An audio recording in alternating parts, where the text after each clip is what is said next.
Assalamu alaikum dear students. I hope you are all fine. Today is lecture number 12. In this lecture we will start a new chapter, chapter number 4, that is reproduction.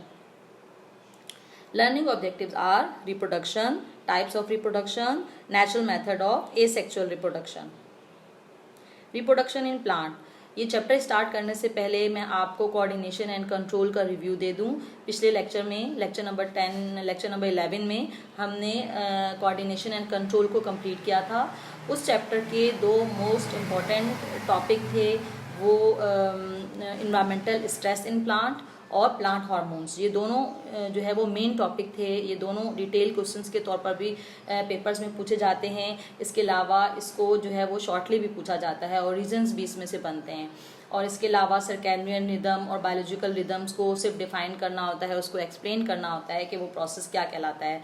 ठीक है, तो coordination and control का जो chapter था वो एक छोटा chapter था, जिसमें जो है वो इन्वायरमेंटल स्ट्रेस को जो है पूछते हैं, वो पेपर में पूछा जाता है। और ये इन्वायरमेंटल स्ट्रेस जो है वो एक एक करके भी पूछे जाते हैं। कोई एक स्ट्रेस पूछ सकते हैं, जैसे हर्बीवोरी स्ट्रेस पूछा जा सकता है। इसी तरह से हार्मोन्स में से कोई एक हार्मोन्स के रोल पूछे जाते हैं। Mean role of oxygen discuss कीजिए, या रोल ऑफ जिबरेलिन बता दें, या रोल ऑफ इथीन क्या है। तो ये जो है वो टॉपिक जो है वो एक दो ही ये चैप्टर कोऑर्डिनेशन एंड कंट्रोल दो टॉपिक पर ही बेस करता था। अब ये जो न्यू चैप्टर हम स्टार्ट कर रहे हैं ये थोड़ा सा लेंदी चैप्टर है। इस चैप्टर को हम स्टार्ट करने जा रहे हैं। इसका पहला जो डेफिनेशन है वो है reproduction in plants. Reproduction is a process in which an organism reproduce a new organism of its own kind. Mean के प्लांट्स चूँकि एक लिविंग ऑर्गेनिज्म हैं और लिविंग ऑर्गेनिजम्स की एक प्रॉपर्टी ये भी है कि वो रिप्रोडक्शन करते हैं।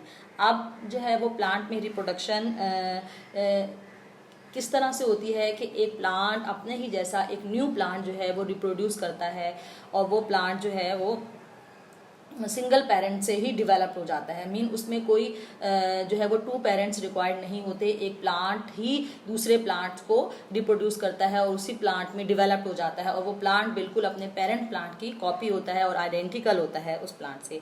अब ये रिप्रोडक्शन प्लांट में क्यों ज़रूरी होती है? ये रिप्रोडक्शन इसलिए ज़रूरी है कि प्लांट जो है वो अपनी जनरेशन को इंक्रीज कर सकते हैं, और दूसरा अपने जेनेटिक कैरेक्टरिस्टिक्स को मेंटेन कर सकते हैं। अब जेनेटिक कैरेक्टरिस्टिक्स क्या हैं? जेनेटिक कैरेक्टरिस्टिक्स जो है रिलेट करते हैं जेनेटिक मटेरियल से, और जेनेटिक मटेरियल जो है वो डीएनए होता है। तो डीएनए में कुछ जेनेटिक कैरेक्टरिस्टिक्स होते हैं जो कि एक जनरेशन से दूसरे जनरेशन में ट्रांसफर होते हैं।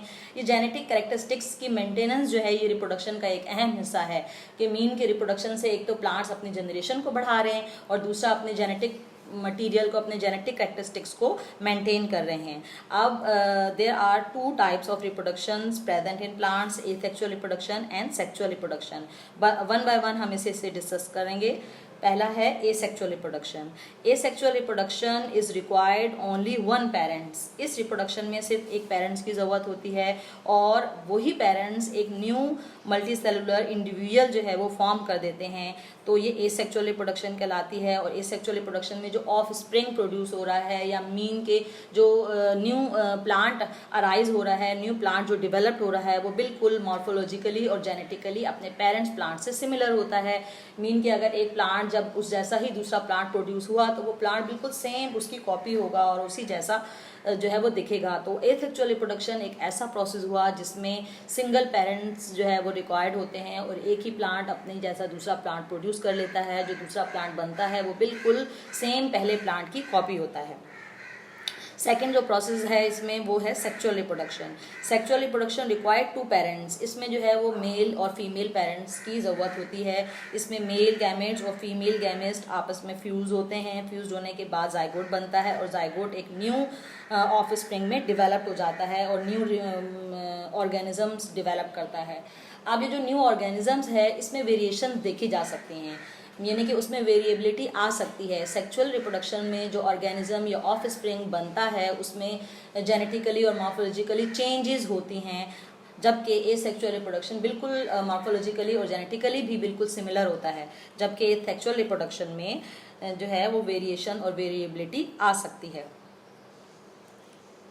एसेक्सुअल रिप्रोडक्शन प्लांट में एसेक्सुअल रिप्रोडक्शन जो है वो भी दो तरह से होती है। एक है नेचुरल मेथड्स के ज़रिए और एक आर्टिफिशियल मेथड के ज़रिए से।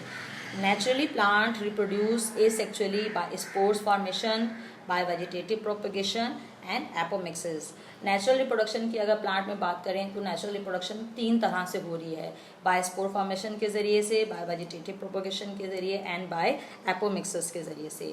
और artificially methods can reproduce by cutting, by tissue culture and protoplast fusion methods. तो आर्टिफिशियली मेथड जो है उसमें भी प्लांट जो है वो 3 तरह से अपने आप को रिप्रोड्यूस कर रहा है, टिश्यू कल्चर के ज़रिए से, कटिंग के ज़रिए से और प्रोटोप्लास्ट फ्यूजन टेक्निक के ज़रिए से. अब ये दोनों मेथड्स यानी आर्टिफिशियली और नेचुरली दोनों मेथड जो हैं ये इसमें जो है वो सिंगल पेरेंट्स की ज़रूरत होती है. मीन के इसमें 2 पेरेंट्स रिक्वायर्ड नहीं होते, चाहे वो आर्टिफिशियली मेथड हो चाहे वो नेचुरल मेथड हो. अब हम डिस्कस करेंगे पहले natural method of asexual reproduction. Natural method of asexual reproduction का जो पहला प्रोसेस है वो है स्पोरुलेशन और बाय स्पोर्स. ठीक है, अब प्लांट्स में जो है वो स्पोर प्रोड्यूस होते हैं. ऑल्टरनेशन ऑफ जनरेशन एक ऐसी लाइफ साइकिल है जिसमें कि गैमेटोफाइट स्पोरोफाइट जो है वो गैमेटोफाइट प्रोड्यूस करते हैं और गैमेटोफाइट से दोबारा स्पोरोफाइट प्लांट बनता है. तो ऑल्टरनेशन ऑफ जनरेशन के दौरान प्लांट जो है वो स्पोर्स प्रोड्यूस करते हैं म्योसिस के ज़रिए से. ये स्पोर्स जो हैं बाद में जो है वो ग्रो करके डेवलप होते हैं गैमेटोफाइट प्लांट के अंदर. तो स्पोरुलेशन एक ऐसा प्रोसेस है जिसमें स्पोरोफाइट प्लांट जो है वो स्पोर्स प्रोड्यूस करते हैं और ये स्पोर्स जर्मिनेट करके गैमेटोफाइट प्लांट्स प्रोड्यूस करते हैं और गैमेटोफाइट जो है वो दोबारा से स्पोरोफाइट प्लांट में कन्वर्ट हो जाता है. तो ये natural method of asexual reproduction है.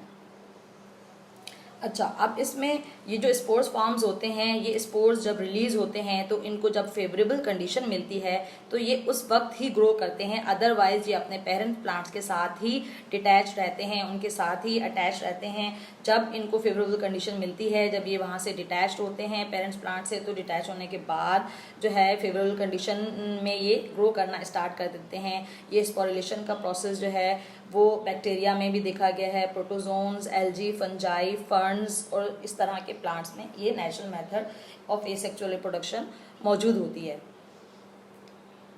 इस लाइफ साइकिल में आप देख रहे हैं कि ये अल्टरनेशन ऑफ जनरेशन दिखाई गई है. मीन कि ये जो है वो एक फर्न प्लांट है. ये फर्न प्लांट जो है ये रिप्रोड्यूस कर रहा है स्पोर्स. ये फर्न प्लांट जो है वो स्पोरोफाइट प्लांट है. ये मैच्योर स्पोरोफाइट प्लांट है. मैच्योर स्पोरोफाइट प्लांट के अंदर एक स्ट्रक्चर प्रोड्यूस होता है जिसको स्पोरेंजियम कहते हैं. स्पोरेंजियम के अंदर जो है वो स्पोर्स होते हैं. जब ये स्पोर मैच्योर हो जाते हैं तो ये स्पोरेंजियम एक साइड से रप्चर्ड हो जाती है और स्पोर्स जो हैं वो रिलीज हो जाते हैं.